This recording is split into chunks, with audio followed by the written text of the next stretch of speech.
la historia. Seguimos, hoy vimos los dones de revelación, palabra de sabiduría, palabra de ciencia y palabra de discernimiento de espíritu. Vimos los dones de poder, milagros, fe y sanación.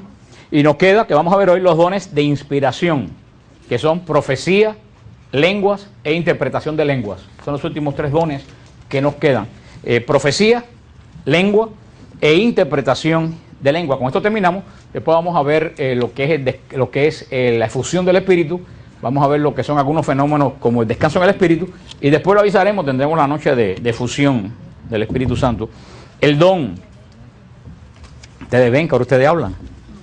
¿Tú ves? Y ahorita estaban callando la boca. A no ser que sea para mortificarme. El don de palabra de profecía. El don de palabra de profecía es una acción de Dios por el cual una persona en oración, eso es muy importante, una persona en oración comunica un mensaje de Dios. Aunque la profecía puede ser, porque generalmente la gente asocia profecía con algo que va a pasar. Y eso no es profecía, eso es adivinación, no tiene nada que ver con profecía. La profecía puede referirse a algo que va a pasar, pero no siempre la profecía tiene que ver con algo futuro. Eso que la gente que predicen no son profetas, son adivinos. Y Dios no adivina futuro. Dios no quiere que nosotros estemos adivinando el futuro, porque Dios quiere que el futuro de nosotros esté en las manos de Él. Y cuando tú sabes cuál es tu futuro, pues a ti te dicen, te vas a morir, no sé, en el 2009, el 30 de mayo de 2009, tú este año te la pasas de rumba y después el 29 haces un acto de contrición y te confiesas. Y eso es lo que no quiere eso es lo que no quiere el Señor. El Señor quiere que el futuro esté en las manos de Él. Por eso es el Deuteronomio, dice, no consultes a adivinos. Y por eso el rey David perdió el trono y fue masacrada la familia del rey Saúl. Perdió el trono y fue masacrada la familia del rey Saúl porque consultó un supuesto espíritu de Samuel que había una bruja en Endor que decía que traía espíritu. No es que Dios matara a Saúl, porque Dios no mata, porque ya lo vimos y lo dijimos también en el retiro, que de Dios no sale la muerte, porque Dios no inventó la muerte, Dios inventó la vida. Pero lo que pasa es lo que expliqué yo con el foco el otro día. Si Saúl consultó un espíritu, quiere decir que desconfió del poder de Dios, salió del poder de Dios y cayó en el poder de las tinieblas. Y lo único que las tinieblas le puede dar es muerte y sufrimiento. Por eso tenemos que saber lo que es el don de profecía, que no es decir algo que va a pasar. Puede ser que el Señor diga en profecía algo que va a pasar, pero sobre todo, supuestamente, casi siempre el don de profecía es cuando uno está en oración. El mensaje de profecía casi siempre se enfoca en una verdad ya conocida, pero que hace falta recordar en el momento. Partes de la definición del don de profecía. Es una acción de Dios. La profecía viene de Dios, no es de la inteligencia de uno. Y el que tiene el don de profecía, una cosa es ser profeta y otra cosa es tener el don de profecía. El profeta es aquel a quien el Señor le da una misión a tiempo completo. El don de profecía, como le dije, los dones el Señor lo da en cierto momento. ¿Qué hace falta para qué? Para la edificación del pueblo de Dios. El profeta está consciente, primero, que tiene un mensaje que transmitir. Y segundo, que este mensaje es de Dios. Estos son dos aspectos que el profeta tiene que tener en mano. Primero, que lo que va a decir no es de él, ni lo inventó él, que viene de Dios. Lo que yo le expliqué la semana pasada, que no puede ser que ahora yo diga, yo creo que esta hermana está en adulterio, o yo lo imagine, y de buena primera diga, dice el Señor que las mujeres que están en adulterio. No, eso el Señor no te lo dijo, eso tú te lo imaginaste, eso no es profecía. Y no puedes empujarle al Señor una palabra que no es de Él. Eso es pecado gravísimo. A mí la verdad que me enfurece, que aquí viene, ay, tengo una palabra que me dijo el Señor para ti. Y yo le digo, ¿qué Señor? Porque hay Señor con S mayúscula, pero hay Señor con S minúscula. Y hay personas que quieren empujarte el mensaje de ellos con... Yo le digo, eso es chisme cristiano. O cuando vienen aquí y dicen, ay, hermanita, ora por fulano porque creo que se metió un problema porque robó. Eso es un chisme disfrazado de cristianismo. Le zumbaste la bomba de fulano que robó con la excusa de que ores por él. Tú puedes decir, ora por fulano que lo necesita. Ya, punto, no tienes. Pero estamos en el don de profecía. Primero tiene que saber que ese mensaje, primero tiene que saber que tiene un mensaje que transmitir. Es lo primero que tiene que saber. Tiene que venir lo que expliqué la semana pasada. Esa cosa que viene a ti, que te parece que si tú no lo dices, te vas a reventar. Solamente el que lo ha experimentado sabe de qué cosa yo hablo, porque ese es un don que todo el mundo no lo tiene. Te viene a ti una palabra que tú sabes que no es tuya porque tenta tanto que a la larga tú lo sueltas. Una vez cuando yo estaba en San Hugh hace años, el Señor me puso una palabra en el medio de la misa. Y yo le dije, ¿tú estás loco? Yo no lo voy a decir. Ni loco, digo yo, por eso me di cuenta que no era mío. Dije que ni loco lo voy a decir. Y yo con eso daba los anuncios. Y en los anuncios cogí y lo solté. Yo le digo a ustedes que el disgusto que yo cogí cama el lunes, el domingo, el lunes completo cogí cama. El disgusto que yo cogí. Porque le dije, Señor, me abusaste. Porque yo no lo quería decir. Pero al final lo tuve que decir. Ahí yo me di cuenta que eso que yo estaba diciendo, y era cierto, no era mío. Era de Dios. Porque si es mío, créanme que no lo digo. Y fue que como que se me salió, como que cuando vine a verlo estaba... Y después te lo juro que yo me sentí tan mal de haber dicho eso, que estuve acostado un día y medio en la cama sin levantarme de lo mal que yo me... Diciendo, ¿por qué? ¿Por qué yo tuve que decir esto? Pero a lo mejor no tan exageradamente como eso, pero el don de profecía es algo así. Algo que viene a ti, que tú sabes que es un mensaje que tú tienes urgentemente que dar. Y segundo, tienes que estar seguro que ese mensaje es de Dios. Que no es invento tuyo, que no es porque tú quieres zumbarle a alguien el mensaje. Puede ser muy bueno y muy santo, puede ser que tú quieras decirle a un hermano que está equivocado en algo.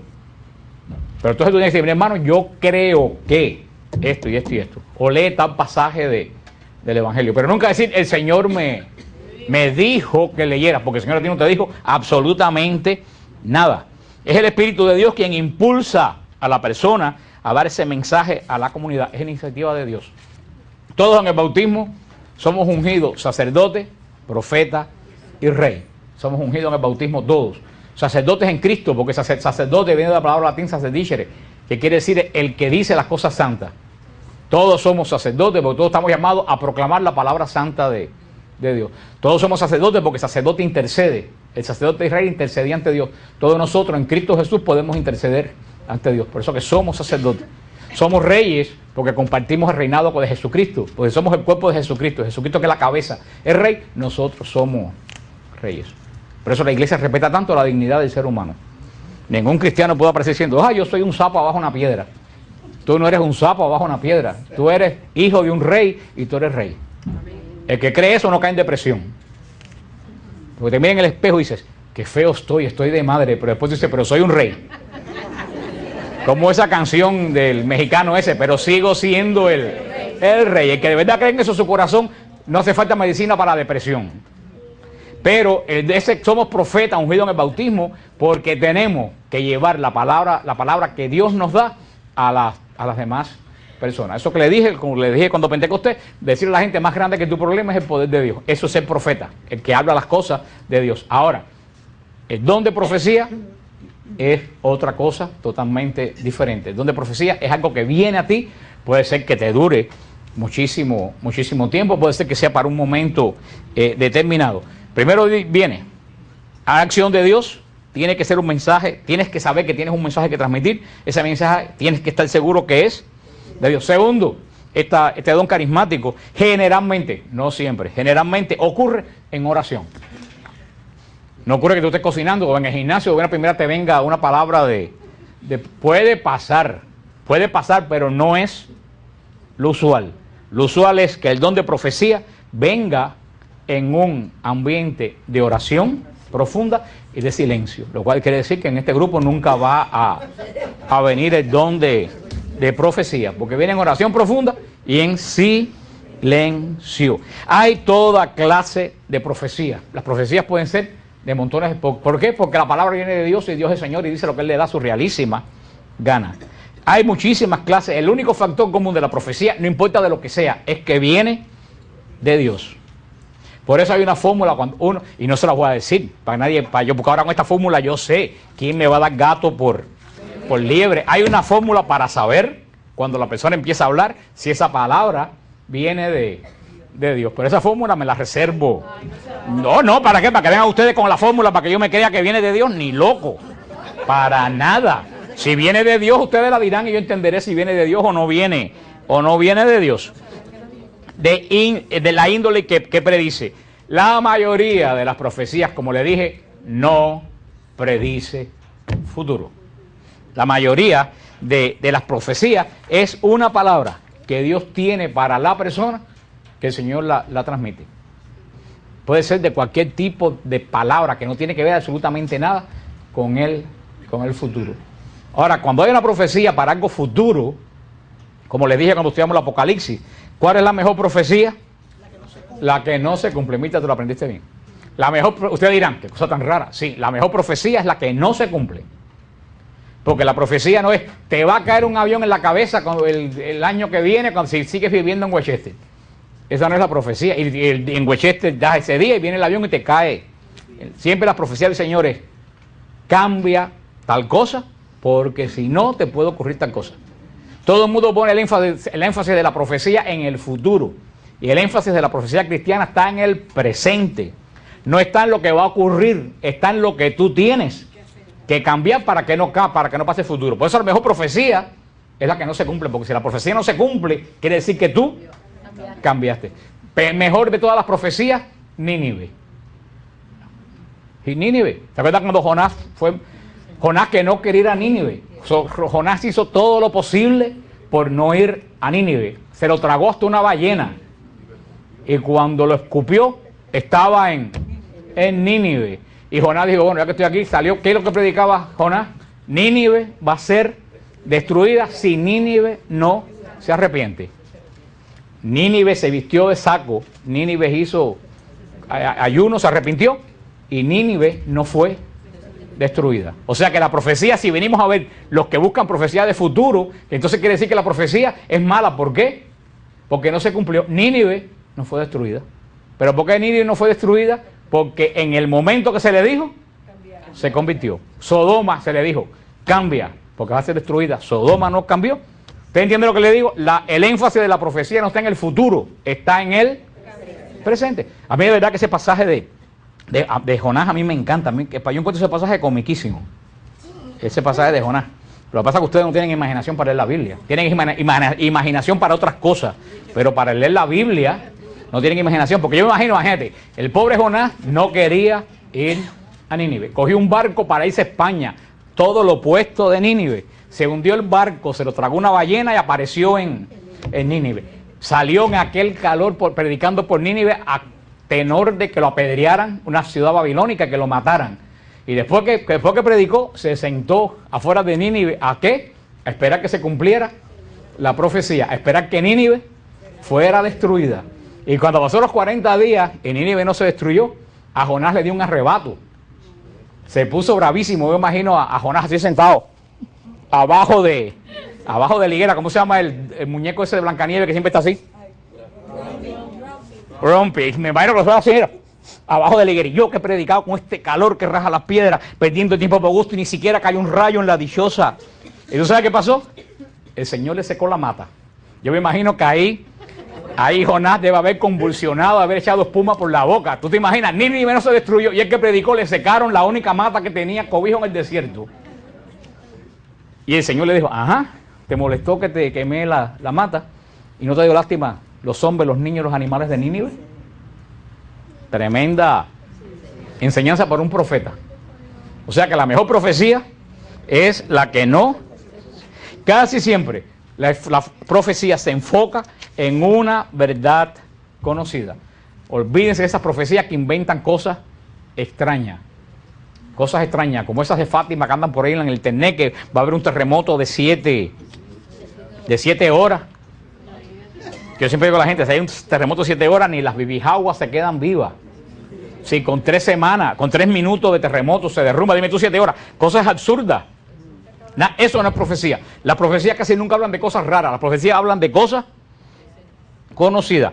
Hay cientos de verdades acerca de Dios y su amor por nosotros, pero la profecía casi siempre es una palabra que Dios da a la persona para decirle a otra persona o a una congregación algo que hace falta en ese momento. En ese momento. Por eso tenemos que recordar en qué momento se dijo la profecía. Y hace falta discernir la profecía.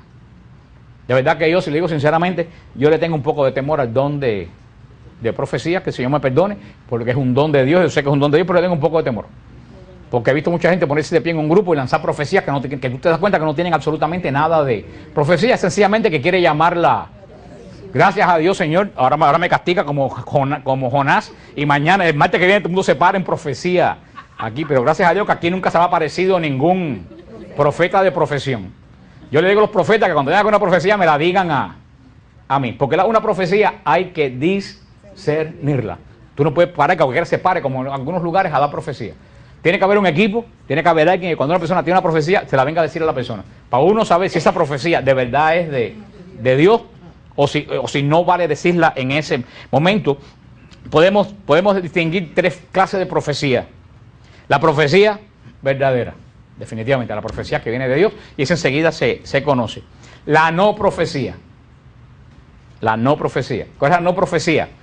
Alguien que viene a decir algo que él cree que es y que puede ser que esté bien, pero que no viene de Dios. Y está la falsa profecía. Algo que la persona no es que quiera decir algo que ve en el momento, que ella quiere, es algo que él inventó en ese momento. Punto. O sea, tres tipos. La profecía, la no profecía, algo que está bien dicho, pero que no viene de Dios, que viene del discernimiento humano de algo que uno ve. Yo me paro y digo, dice el Señor que ustedes tienen que hacer silencio, porque si no se van.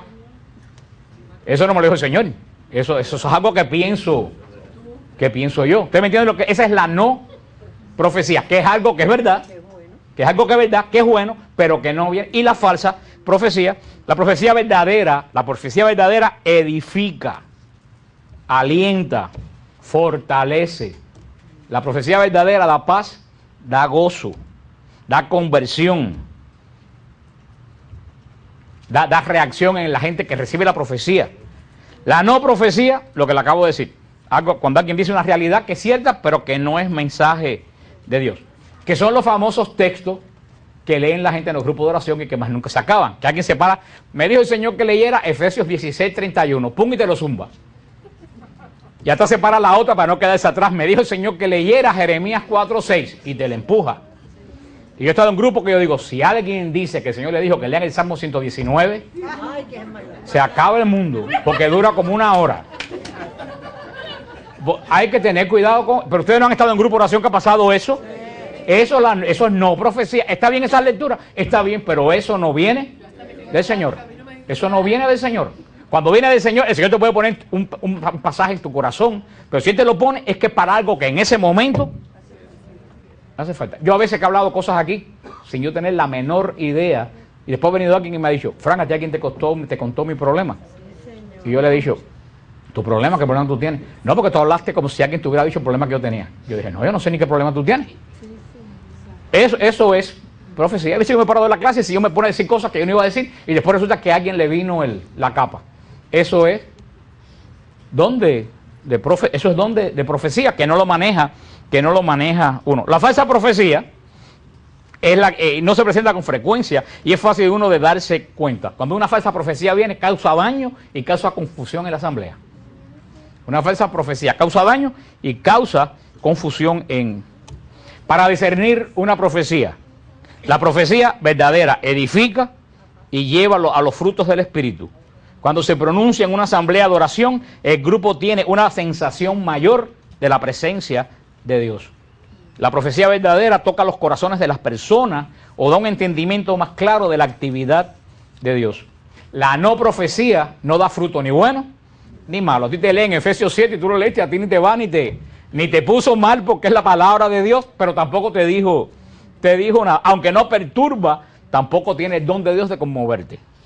La falsa profecía, ya vimos lo que era. La responsabilidad de alguien que dirige un grupo referente a proporcionar el clima de espiritualidad apropiado para la profecía. Ustedes, como esto es largo, yo no puedo pararme a que ustedes lo copien. Si ustedes quieren, después compran el tape, ayudan a Siloé y lo copian. Estimular a las personas a profetizar, enseñar a pronunciar correctamente una profecía. Yo esto lo saqué, pero la verdad que no lo estoy leyendo porque no estoy de acuerdo de esto, porque tú no puedes enseñar a nadie a hacer una profecía. Eso yo lo saqué de un estudio de la Renovación Carismática de Perú, pero no estoy de acuerdo con esta parte. La profecía, como alguien me dijo el otro día, que lo llamaron por un lado y le enseñaron a hablar lengua. Digo, eso es insultar al Espíritu Santo. Nadie, y lo hizo una persona muy respetable, con muchos dones. Nadie puede enseñar a nadie a hablar lengua, porque eso es un don de Dios. Y hablando de lengua, entramos en el don de lengua. ¿Entendieron el don de profecía? Ya saben lo que es el don de profecía. No tiene que ver nada con que te vaya y te casa, te va a coger candela, nada de eso. Puede ser que sea eso, pero casi siempre, cuando era profecía referente al futuro, ¿dónde está el énfasis? En el presente, en el presente. Como una vez, a mí me invitaron, y lo voy a decir porque por un fin de cuentas yo no tengo pelos en la lengua. Tengo la lengua lisa como chonguita la de la radio. A mí me invitaron a ir a Nuevo Caminar, cuando Nueva Vida y Nuevo Caminar estaban juntos a hablar, y yo lo dije, y debe estar grabado por ahí. Le dije, si ustedes no arreglan esto, esto y esto, este grupo se hunde. Y se dividió porque no arreglaron las cosas que yo fui, que el Señor me puso en el corazón que había que arreglar. Y se dividió. O sea, esa es una profecía que desafortunadamente en el presente, que en aquel presente no se tomó en cuenta. Y las consecuencias vinieron. Y sigo dando con las profecías, tampoco nadie me hace caso. Y las consecuencias desafortunadamente se verán. Porque el don de profecía el Señor no lo da para destruir. Al contrario, lo da para edificar. El don de lengua. El don de lengua.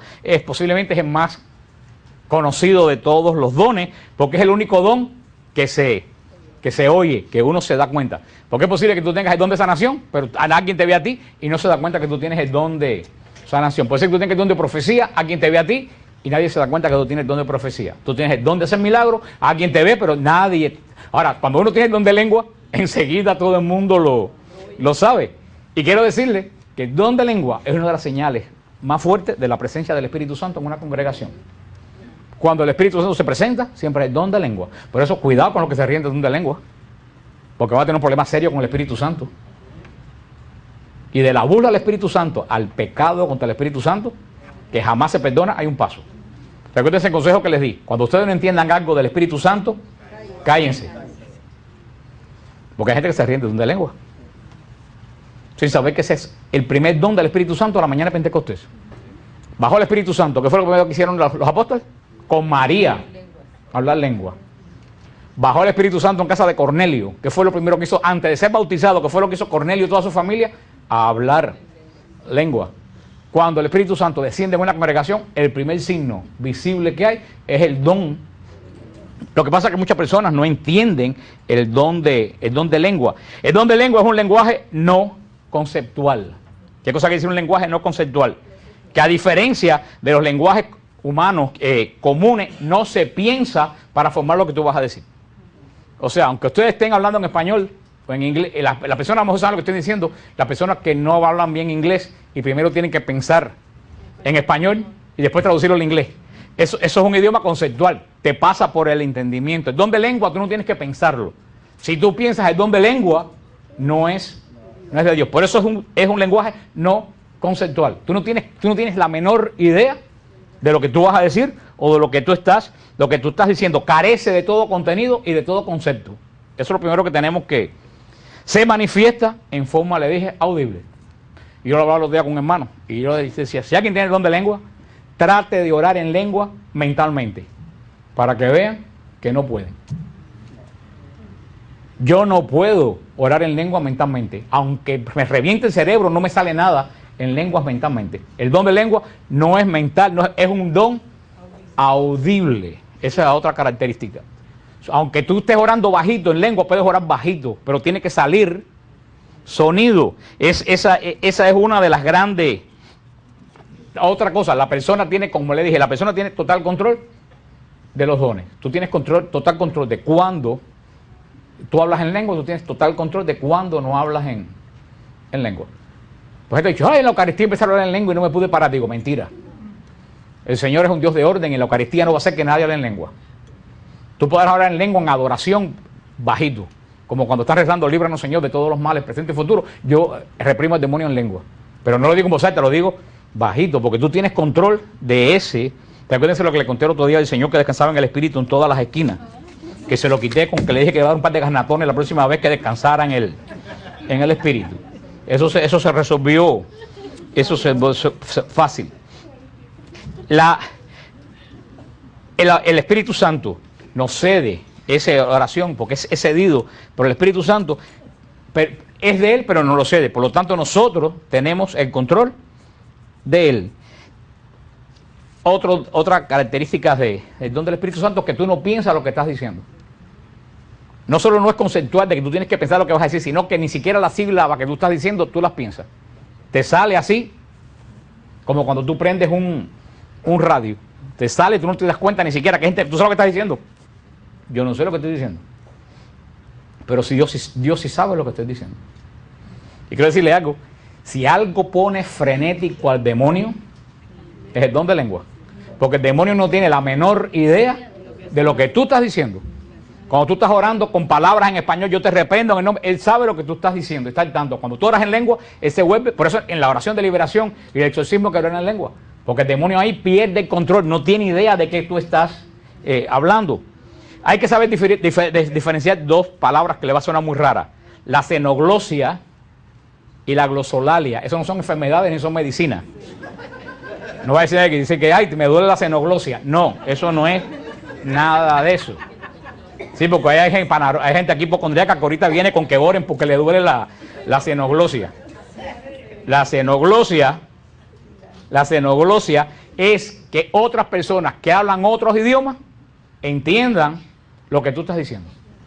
Que eso pocas veces ocurre y ocurrió en Pentecostés. Cuando Pedro habló y había gente de muchos lugares y entendieron que decían, pero no somos elamitas, no somos de Ponto, no somos de Frigia y todos entendemos lo que este hombre dice. Eso es la xenoglosia. Alguien hablar un idioma que se conoce y que gente de otros idiomas puedan entender. Muchos entenderán, es muy difícil. ¿Y acaso en las Naciones Unidas una persona no habla con un aparatico aquí, le traducen? Sí, con un tareco se puede hacer como Dios no lo va a poder hacer. Pero yo en algunos lugares yo sé que ha habido la xenoglosia. Yo conozco un caso una vez que una persona estaba predicando en inglés, otra persona no sabía inglés en una convención, esa persona entendió todo lo que la persona dijo sin saber inglés. Eso es la xenoglosia, pocas veces se da. La glosolalia es lo que todo el mundo conoce, hablar en lengua, lo que se manifiesta en los grupos de oración y que San Pablo lo cita en Primera de Corintios 12:10. Primera de Corintios 12:10, mientras San Pablo, que consiste en orar un lenguaje no conocido. Orar, San Pablo emplea la expresión en Primera de Corintios 14:15 y también en Efesios 6:18, habla San Pablo en esos versículos, en 1 Corintios 14:15 y Efesios 6:18, en hablar en el Espíritu. En la carta de San Judas también lo dice, vosotros queridos, edificaos sobre vuestra santísima fe y orando en el Espíritu Santo. Lo dice también en la epístola de San Judas, en el versículo San Pablo en Romanos 8:26. En Romanos 8:26, San Pablo se refiere al lenguaje en lenguas, dice, como gemidos inefables del Espíritu. Se refiere San Pablo. Dentro de la glosolalia hay todavía algo más poderoso que la glosolalia, que es el canto en lengua. En canto en lengua es más poderoso todavía que el orar en lengua, porque ese, como San Agustín dice, el que canta, ora dos veces. Si la oración en lengua es poderosa, el canto en lengua es dos veces poderoso. Y a mí lo primero que a mí me impresionó de la renovación carismática fue el canto en lengua. Yo fui la primera vez que fui a un congreso carismático, porque yo quería ir a hablar a Salvador Gómez, porque yo no era carismático.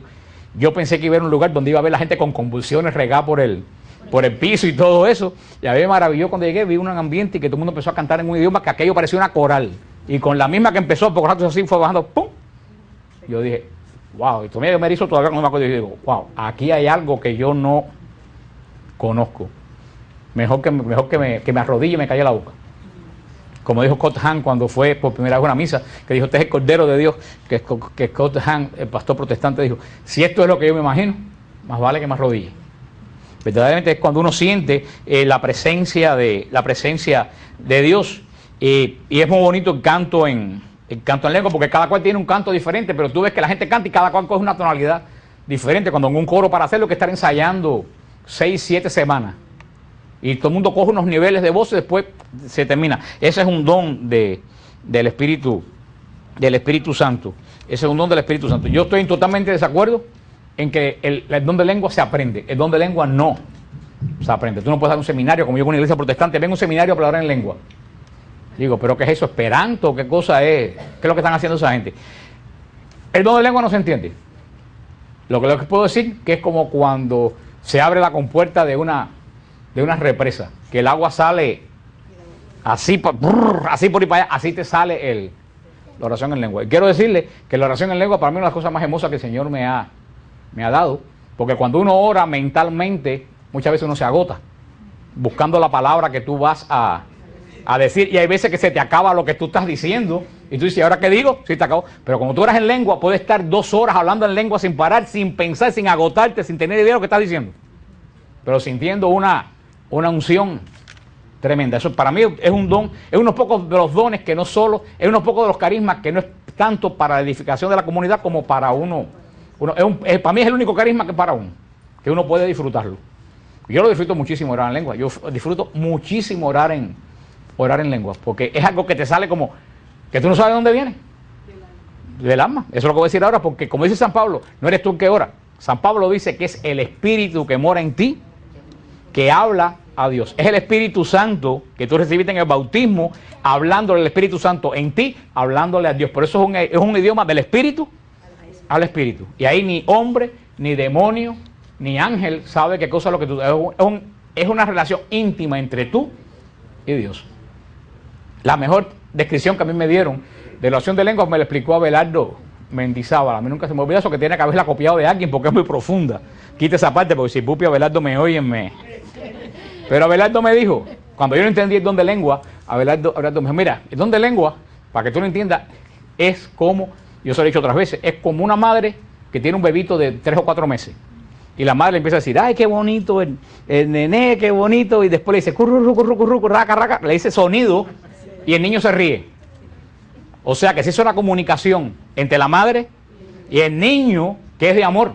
Las madres pueden saber eso muy bien, y los hombres también que le hacen esa cosa al niño. Tú ves que sin diciéndole sonidos, el niño no entiende lo que le estás diciendo, pero sabe que lo que tú le estás diciendo son palabras de amor. Me dijo, así es el don de lengua. Es que a ti se te acaban las palabras y comienzas a decir sonidos que tú no lo entiendes, pero que Dios sabe que esos sonidos son de amor. Y ese es el don de lengua. Ojalá que todos ustedes pidan el don de lengua, no para alardear de lengua delante de nadie. Muchas veces la gente, y es muy penoso que las personas reciben el don de lengua y no lo usan por pena. Eso es como es que yo vengo a ustedes y les compro un regalo en Navidad y se los traiga y ustedes cogen y lo tiren para un lado. Algunos de ustedes le habrá pasado.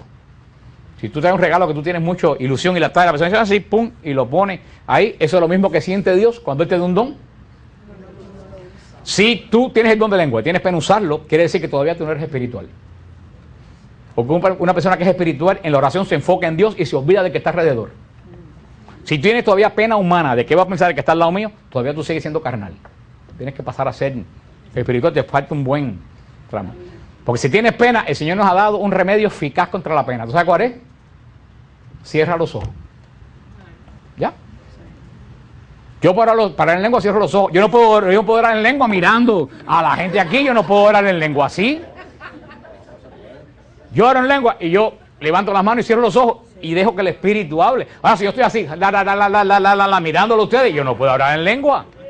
Eso es lo que le pasa a mucha gente. Tú cierras los ojos y enfócate. Y si visualmente tú puedes mirar al Espíritu Santo, o visualmente tú puedes mirar el trono de Dios, hacerte una imagen en tu mente, que no es malo, porque si usamos la mente para cosas malas, tú puedes mirar.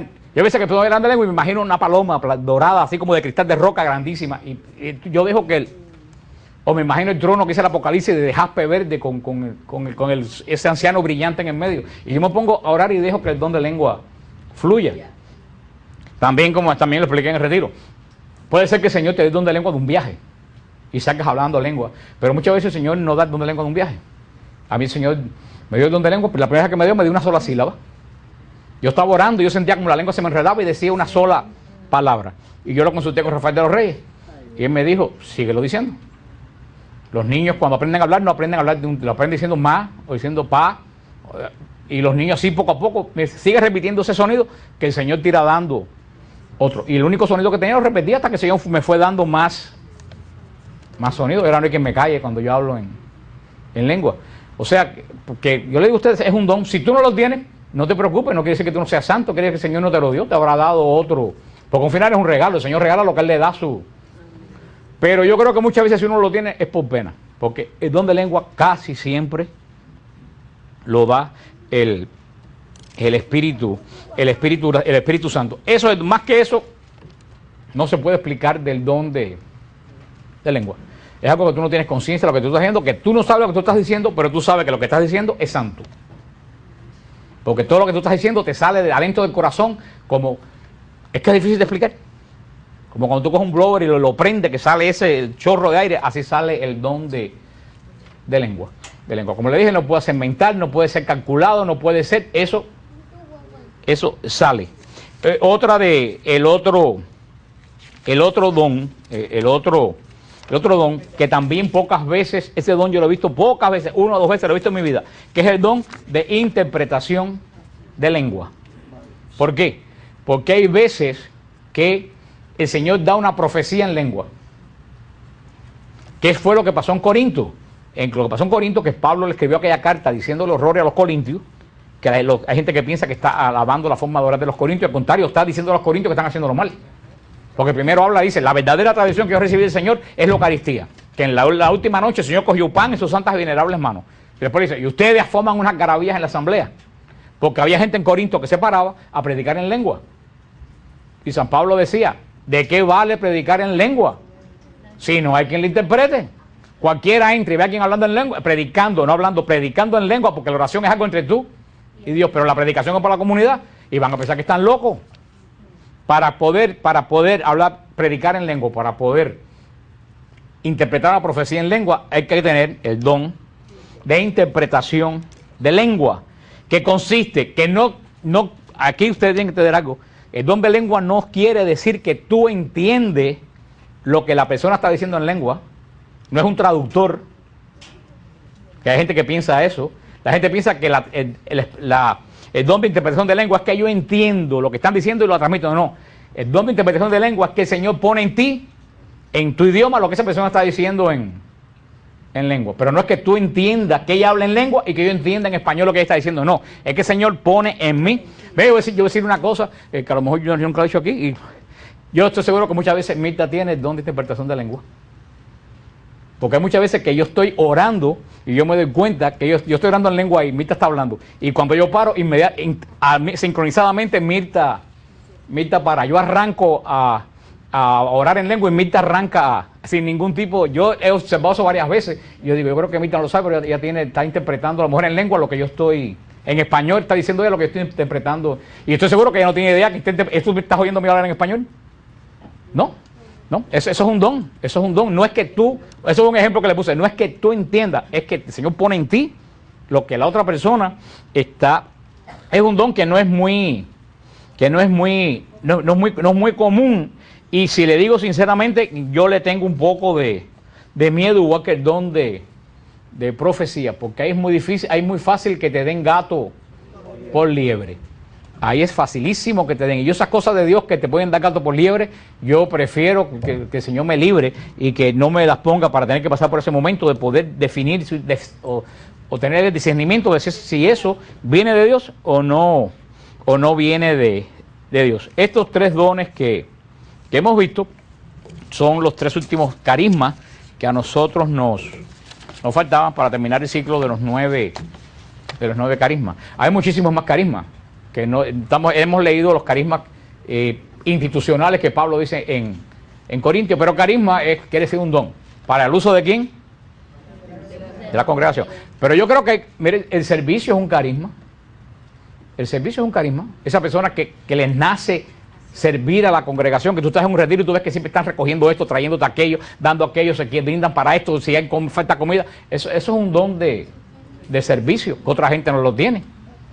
El don de servicio, el don de hospitalidad, eso es un carisma también.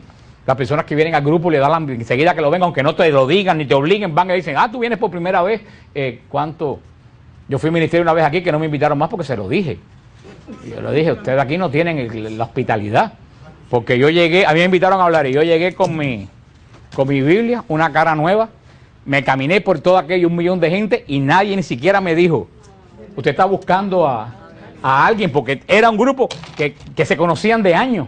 Y yo llegué y nadie, y yo diciendo, ¿y dónde estará la persona que me invitaron y hasta el fin, hasta que yo le pregunté a quién, me dijeron hasta ahí. Y yo fui y le dije, perdóneme hermano, pero me he paseado por aquí entre todos ustedes y nadie me ha dicho ni de dónde yo. Y no es no es la comunidad siempre de Cristo Vivo, para que nadie se equivoque. Pero digo que es una comunidad en el sentido que no es un grupo como aquí que la gente entra y se va. Es un grupo que por años están las mismas, o sea, con una cara nueva.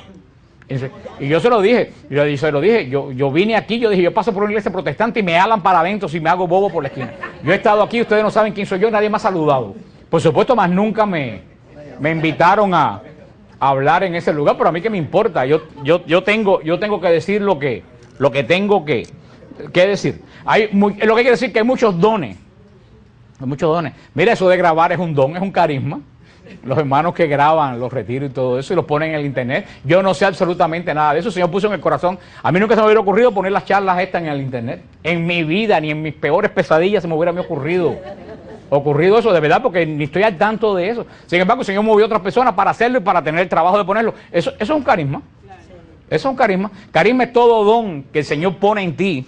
Porque si yo llamo a dos o te digo, mira, me hace falta que tú vengas y grabes las clases y los pongas, eso ya no es carisma. Esas personas se brindaron. Yo seguro que eso es un don que el Señor le dio a esa persona para el uso de la... O sea, que carisma no es solamente esto que hemos leído. Todo lo que Dios te da a ti, que no viene de que alguien te lo pida, que sale de tu corazón en favor de la comunidad y para la edificación del reino de Dios. Eso es muy importante, porque si yo lo llevo a ustedes a la playa para que pasen un buen rato, eso no es para la edificación del reino de Dios, eso es recreación y está muy bien.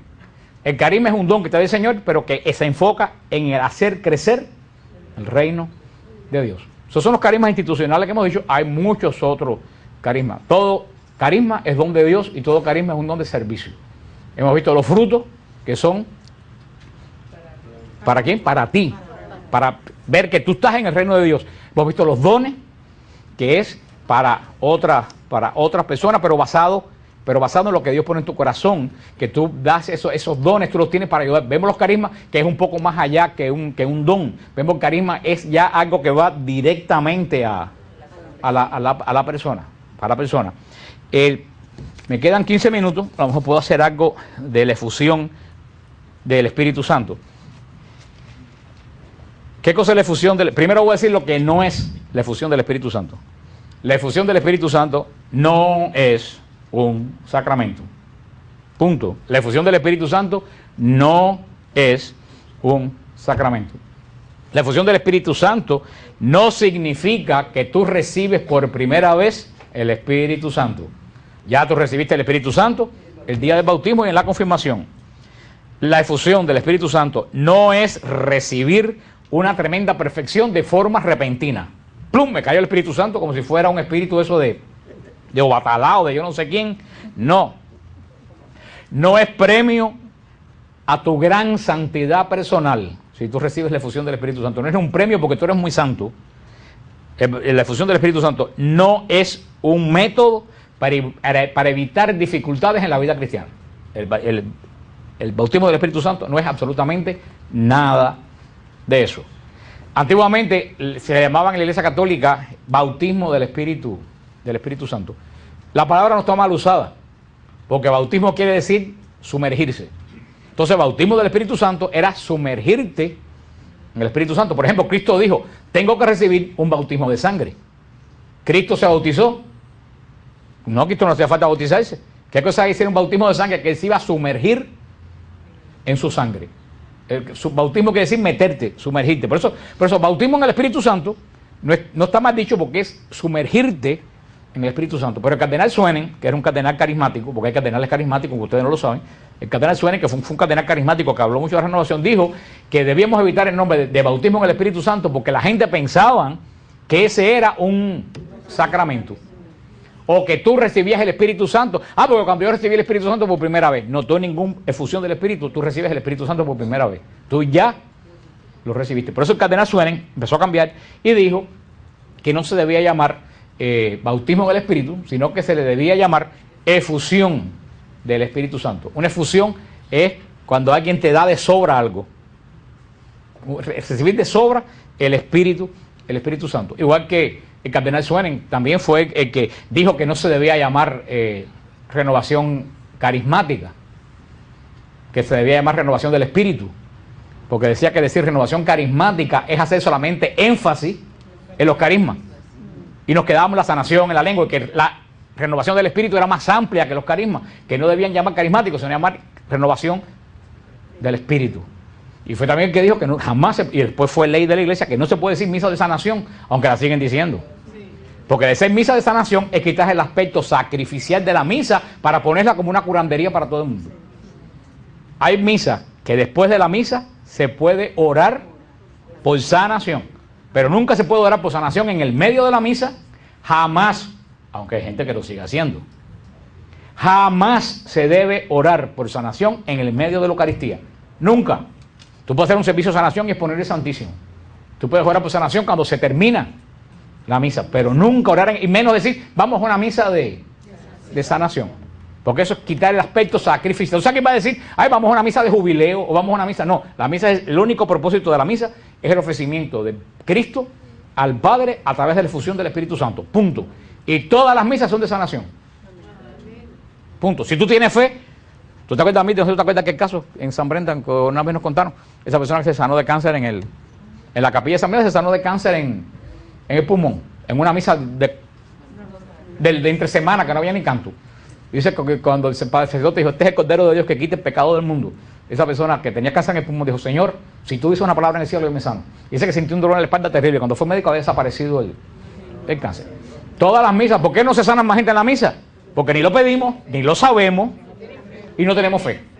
Pero si tuviéramos fe, en ese momento de la misa, cuando yo expliqué la misa lo dije, el momento que dice, Señor, no soy digno de que entres en mi casa, pero fíjate lo que estamos diciendo, pero una palabra tuya bastará para sanarme. Ese es el momento de sanación en la misa.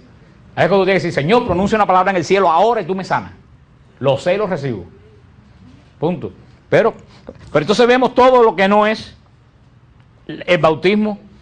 No es para perfeccionarte una perfección como eso, como el café instantáneo. Una perfección instantánea. Ayer un sinvergüenza me cayó el Espíritu Santo arriba y hoy soy un ángel.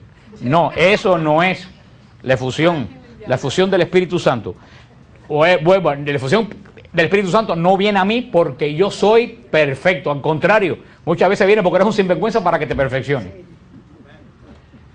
No es una cosa que te va a caer para que tú de en adelante quites todos los problemas que tienes espirituales y de todo tipo. No es un bautismo, no se recibe. Que la efusión del Espíritu Santo es un acontecimiento en nuestra vida. Dice, yo saqué esta definición, es un acontecimiento en nuestra vida en el cual el Señor baja de la mente al corazón y experimentamos en nuestra vida la presencia tremenda del Padre, del Hijo y del Espíritu Santo. O sea, una vez lo que me dijo Rubén, porque Rubén padece de santa locura, pero hay veces que dice, y lo peor del caso es que es peligrosa, porque es contagiosa, se pega, hay que huirle. Pero una vez Rubén me dijo como es cierto, y o sea, también a lo mejor lo oyó de otro, porque muchas cosas que yo le digo a ustedes aquí también yo lo oigo de otros, y digo, mira, eso está interesante, lo voy a... Una vez Rubén me dijo que la conversión, y eso se aplica al bautismo del Espíritu Santo, es pasar lo que tenemos aquí para aquí. Tan sencillo como eso. La conversión tiene un pie de largo, nada más que un pie, de aquí a aquí. Hay gente que todo lo tiene y son una máquina de versículos bíblicos. Léete Juan 18 y léete Jeremías 16:34 y léete Ezequiel 4:42, pero en cuanto te vira la espalda, te clava el puñal como los he visto yo en el trabajo. Eso lo tiene aquí. El Espíritu Santo, cuando tú recibes la efusión del Espíritu Santo, como viene de arriba, lo que tienes aquí, te lo pasa para acá. Y lo que es inteligencia se vuelve espíritu.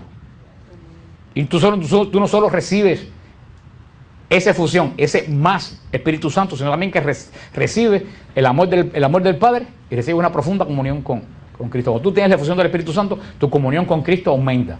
Y tu amor al Padre aumenta. Porque dice San Pablo, nadie puede decir Jesús es Señor si no es bajo la acción del Espíritu Santo. Nadie puede reconocer la paternidad de Dios si no es bajo la unción. Y esa unción del Espíritu Santo es la efusión del Espíritu Santo. Que no es un momento en la vida nada más como el bautismo. Tú puedes recibir la efusión del Espíritu Santo toda la semana si te da la gana. Si tú quieres toda la semana, cuanta efusión haya por ahí, tú puedes ir a recibirla. Porque efusión es como si yo cogiera un cubo, se los echara usted de arriba. Que esa gente que no tienen ducha, que se están bañando y le echan un cubo encima. Así, esa es la efusión. No quiere decir, es algo que viene sobre ti en un momento, pero mañana puedes volver a recibir. Y si tú crees que tu fe se está debilitando, si tú crees que tu fuego se está apagando, vete y pasa otra efusión del Espíritu Santo. Mire, este sábado en el retiro definitivamente hubo una efusión del Espíritu Santo. El Señor dio dones de profecía, gente que le dijeron a personas que oraron por ellos, le dieron profecías, y yo sé que son verdaderas profecías. Yo sé que hubo una efusión tremenda. Sin embargo, el domingo hubo muchas sanaciones, pero no hubo efusión del Espíritu. Hubo sanaciones, hubo otras cosas que hizo el Señor, pero la efusión del Espíritu Santo es eso que dijo Jesús. Juan bautizó con agua, pero detrás viene otro que va a bautizar con fuego. Eso es lo que es la efusión del Espíritu Santo. Fíjate lo que dijo Jesús. Juan bautizó con agua, pero detrás viene uno que va a bautizar. ¿Quién es el que va a bautizar con fuego? El Espíritu Santo. Y por eso después hablando del retiro, que tratamos de hacer un retiro de silencio, fue un verdadero fracaso. Y quiero decirle que yo creo que yo no sufría tanto desde que yo salí de Cuba en un bote hasta el retiro. No se lo estoy diciendo jugando, se lo estoy diciendo en serio. Emilio lo sabe.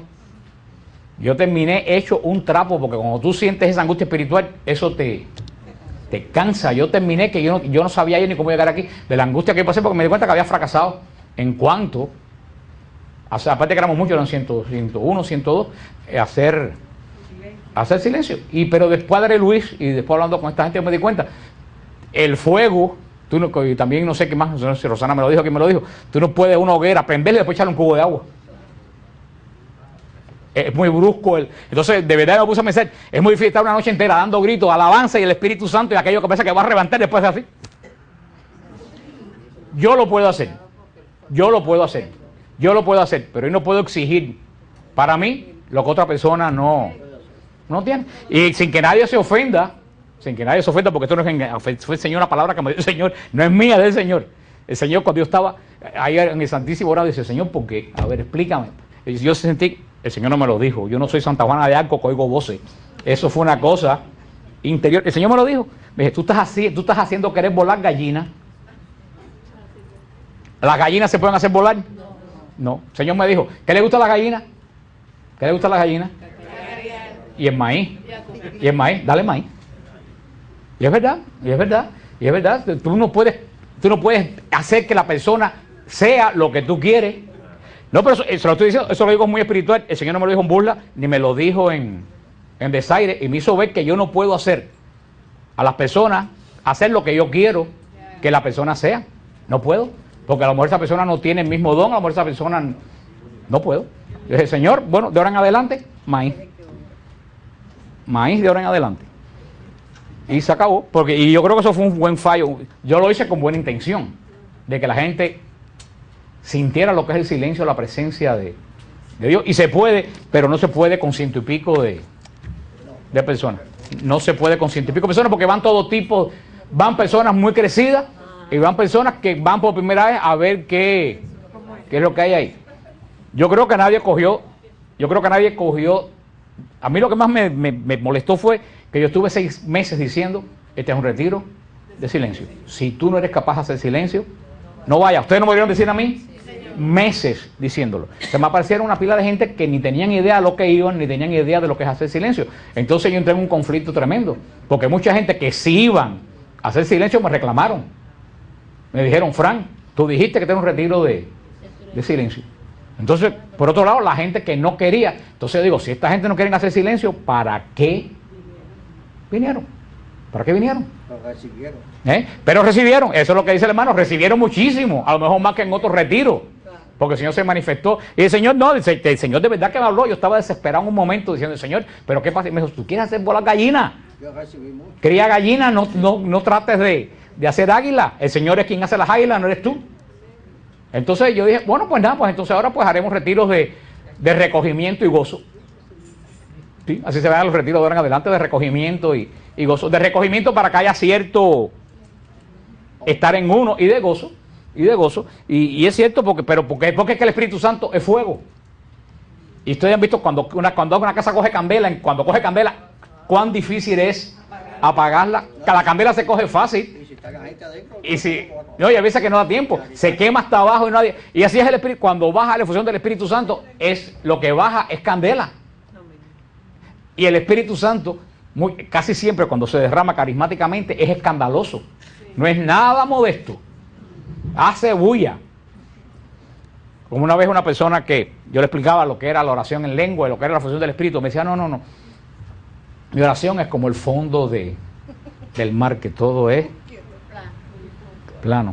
Me decía, bueno, ok, yo siento otra cosa. Y un día recibió la efección del Espíritu Santo, lo oí gritando, y yo le dije, ¿y qué pasó con él? Dice, no, esto es como un torrente, que no se puede parar.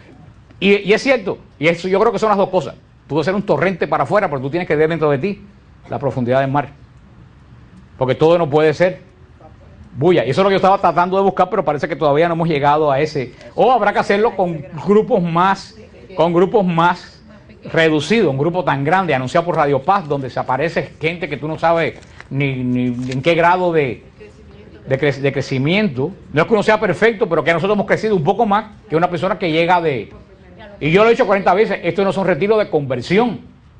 Para un retiro de conversión vayan a Emaús, que es un maravilloso retiro de conversión. Vayan a los cursillos, esto no es retiro para convertir a nadie, este es retiro para crecer. Pero bueno, como definitivamente yo soy la voz que clama en el desierto, pues haremos retiros de... Me encantó el título. Este título me lo dio Liliana a mí en la mesa el domingo, hablando de, mira chicos, porque no es mío, dice, a retiros de recogimiento y gozo. Digo, mira, me gusta esas, porque son dos cosas que se pueden combinar, recogerte y estar contento. Yo lo puedo hacer, yo puedo estar alabando al Señor y caer en contemplación y quedarme callado, tirado 3 veces, pero ya yo he caminado muchas millas.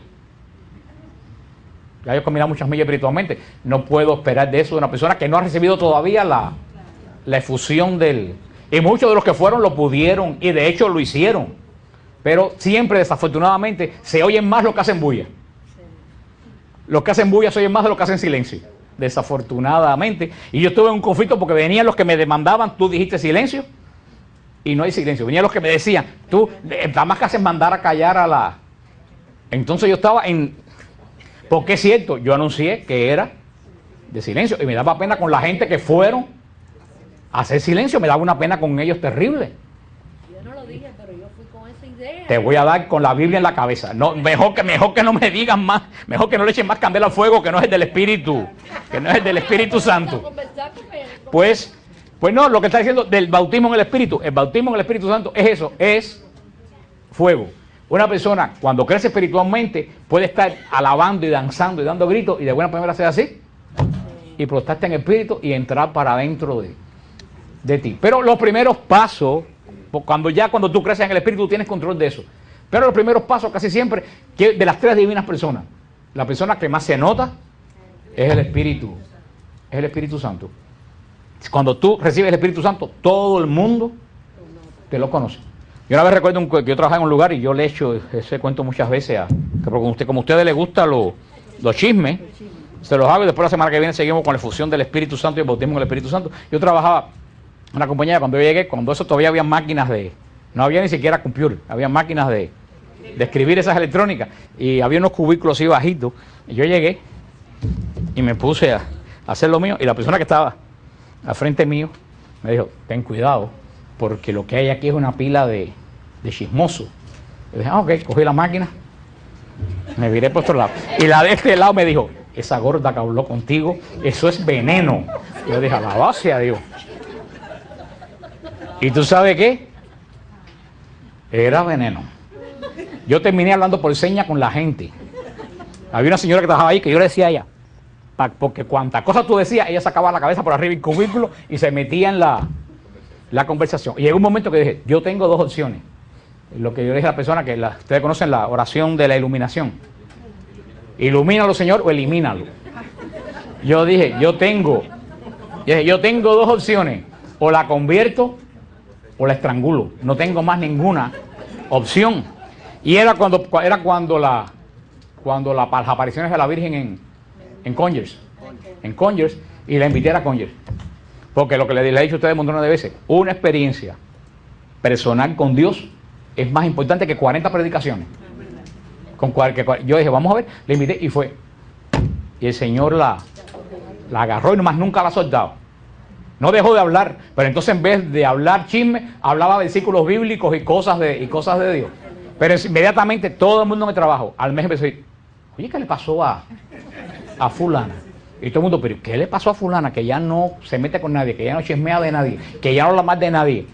Porque el Espíritu Santo se nota tremendamente cuando la persona recibe la efusión del Espíritu Santo. Porque la efusión del Espíritu Santo casi todo es para afuera. Y eso es lo que nosotros vamos a tener nosotros aquí, posiblemente, no estoy seguro, posiblemente este martes no, el otro martes, la semana que viene vamos a ver en qué consiste la efusión del Espíritu Santo, porque la efusión del Espíritu Santo ni siquiera es un sacramental.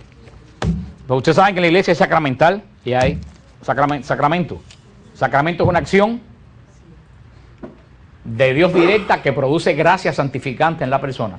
Y nada más que la ministra un ungido obispo o sacerdote, ni los diáconos, obispo o sacerdote. Ministra esa gracia, esa es una profunda acción directa del Espíritu Santo, la gracia. Hay sacramentales, que son los sacramentales, signos que te dan a ti deseos de algo santo.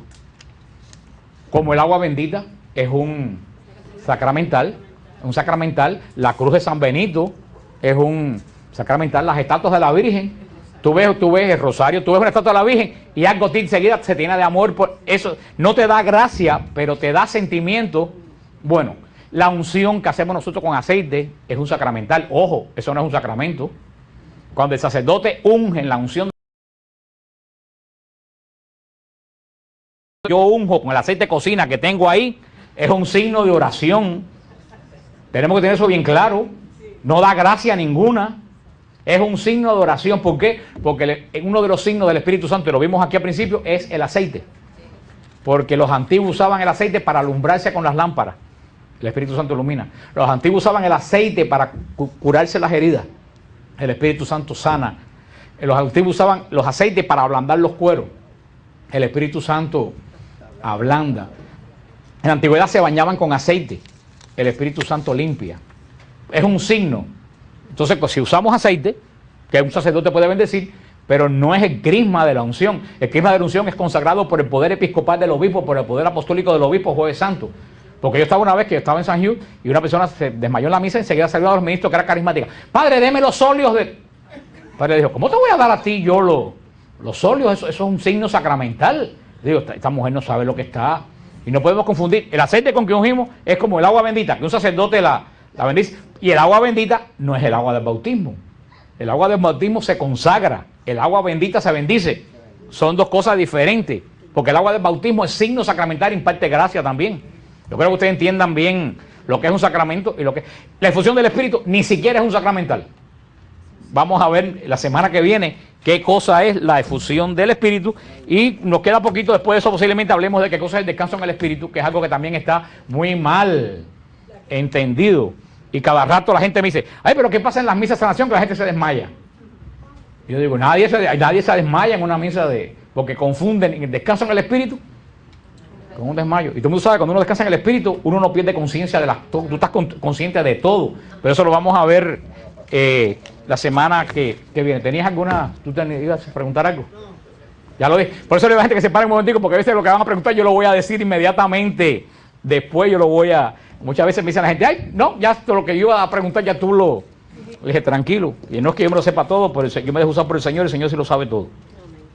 Me retiro de decir que de verdad, aparte de lo que le conté de las gallinas y todo eso, de verdad que fue un tremendo retiro. Yo llegué yo quiero decirle que yo desde el viernes por la tarde, yo le dije a Mildred, este retiro va a ser Carcañar de Mau Mau. Va a ser el retiro este. El cubano Carcañar de Mau Mau. Carcañar es esta parte de aquí. Mau Mau es la tribu africana que nunca se han puesto zapatos. Así que imagínense lo que es el carcañar de un Mau Mau. Se puede, yo dije, este retiro va a ser, porque a mí el Señor me ha dado una cosa que pocas veces me da, pero cuando a mí me cae un dolor increíble aquí, eso es que vienen cargas espirituales como lo que me ha pasado hacía años que yo no sentía. Y yo vine y me cayó un dolor aquí que yo dije, mire, lo que viene para acá es candela. Y vino más de la que yo me esperaba. Porque aparte que pasaron eso, que no hubo mucho silencio, que tampoco hubo escandalera. No hubo escandalera, pero no hubo el silencio requerido. Pero aparte de eso, es que había muchísima gente con una cantidad de cargas espirituales Mi madre, como yo he visto pocas veces, pero cargas heavy. No que mi mamá me sacó la lengua que yo tenía 7 años, no. Cargas, dolores profundo de años. Gente muy herida. Fue a retiro y verdad que el sábado por la noche el Señor se movió, que parecía que el techo se iba a caer arriba de... Bueno, en un momento yo estaba tocando que hasta me fui de los acordes porque había a Fidel dando brinco por el medio aquello, dando unos gritos. Digo, pero esto qué cosa. Yo hasta dejé de tocar el órgano y dije, pero ¿qué le pasó? Pero dice que era tanto lo que tenía adentro que no se podía estar tranquilo, que tú sabes, Fidel, lo calmado que es, pero verdad que el Espíritu Santo hizo muchas sanaciones, muchas liberaciones, que la gente se dieron cuenta, otros que ni siquiera la gente se dieron cuenta y se darán cuenta con los días. Y después el domingo pues hicimos la experiencia, que aquí nunca la hemos hecho, de tocar el manto de Jesús, que es una tremenda experiencia. Fue una experiencia impresionante, pero ahí no hubo fusión del Espíritu. Ahí el Señor sanó muchas cosas espirituales que la gente puede ver a mí privadamente. Es una alabanza muy bonita, pero uno se da cuenta cuando hay fusión. Cuando hay fusión se forma un alboroto descomunal, que uno le da ganas de salir para la calle a bailar en el medio de la calle. Es algo totalmente... La noche aunque hubo mucha adoración, mucho lengua, mucho todo, pero la noche del domingo fue más solemne, más solemne. Era como la presencia profunda que estaba allí, no era tanto la del Espíritu como la de Cristo. Era la presencia que primaba esa noche algo más personal con Cristo, más de tú a tú con Cristo. No el loquero que se formó el sábado, que el Espíritu Santo enloqueció a la mayoría de la gente que estaban allí. Pero, de todas formas, yo le dije, Señor, para mí este retiro será como Filipo para Pablo. Pablo fue a Filipo a predicar, le dieron